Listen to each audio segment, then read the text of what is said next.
Среднестатистический человек знает 2, максимум 3 языка.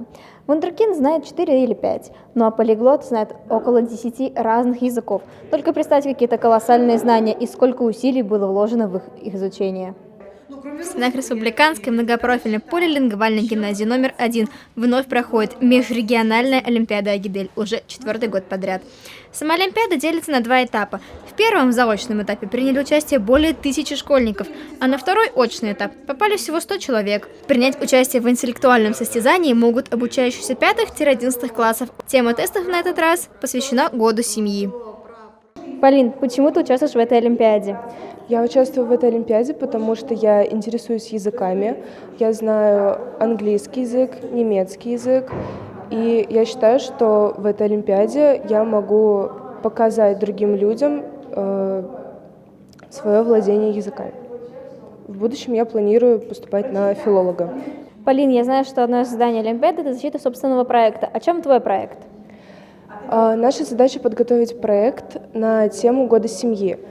Каждый участник должен будет подготовить слайд, на котором будет рассказывать презентацию на каком-то определенном языке. Я буду рассказывать на английском, немецком и русских языках.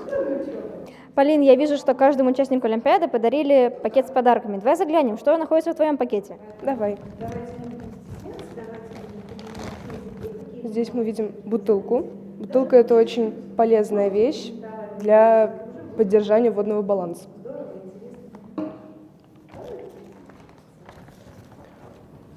Дальше здесь мы видим листовку, на которой написана информация об этой Олимпиаде. Дальше здесь выдается сертификат участника с подтверждением участия.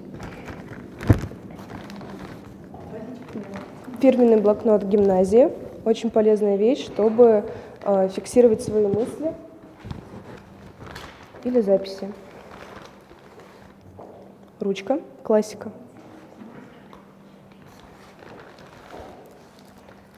И флешка для записи воспоминаний. После прохождения в очный этап конкурсантов делят на группы, и они проходят в классы для выполнения командного проекта на выбранную тему. Хоть работа и предстоит в команде, но каждый ученик будет бороться сам за себя. На выполнение работы дается 2 часа, и по истечению времени участники спускаются в актовый зал, где и будут смотреть на выступления других участников и сами представлять свой проект, а также отвечать на вопросы жюри на том языке, который они выбрали. Азалия, я знаю, что ты, как и я, волонтер, и давай расскажем нашим зрителям, как же Олимпиада проходит. Олимпиада проходит в 2 этапах. Заочный этап прошел без нашего участия, а сейчас гости посетили нашу гимназию, и мы должны помочь им не заблудиться, справляться со своими задачами, формировать проекты, и мы сопровождаем их на протяжении выполнения всей Олимпиады. Азалия, а насколько ответственно быть волонтером? Это задача для ответственных людей. Мы приходим в 8 часов, навигаторы пришли сегодня в 7 часов, заранее подготовились, разобрались со своими задачами, распределили обязанности. Мы сопровождаем гостей от самого входа на торжественной части, помогаем им с выполнениями проекта, проводим их по школе на протяжении всей Олимпиады и уходим уже после того, как все выполнили свои задачи, и мы за ними все. Насколько важно участие в такой уникальной Олимпиаде? Эта Олимпиада заслуживает такого звания, она проводится в нашей школе ежегодно, сюда съезжаются ученики со всей Башкирии, со всех классов, и это в первую очередь плюс в портфолио при поступлении для 11-классников и 9-классников, это очень важный момент. Я сама лично хотела в нем поучаствовать, но, к сожалению, только в следующем году смогу стать участницей. Мне кажется, вопрос, который интересует многих, а что же получит победитель Олимпиады? Их наградят дополнительными баллами для поступления в университеты Башкортостана, ноутбук и фирменную статуэтку. Также среди призов есть и Bluetooth-колонки. Я считаю, что каждый должен попробовать свои силы в этой Олимпиаде. Изучать, знать языки не только интересно, но и полезно. Ведь кто знает, что ждет нас в ближайшем будущем, поскольку мир не стоит на месте. Лично я знаю, языка 3 точно, и планирую изучить еще парочку.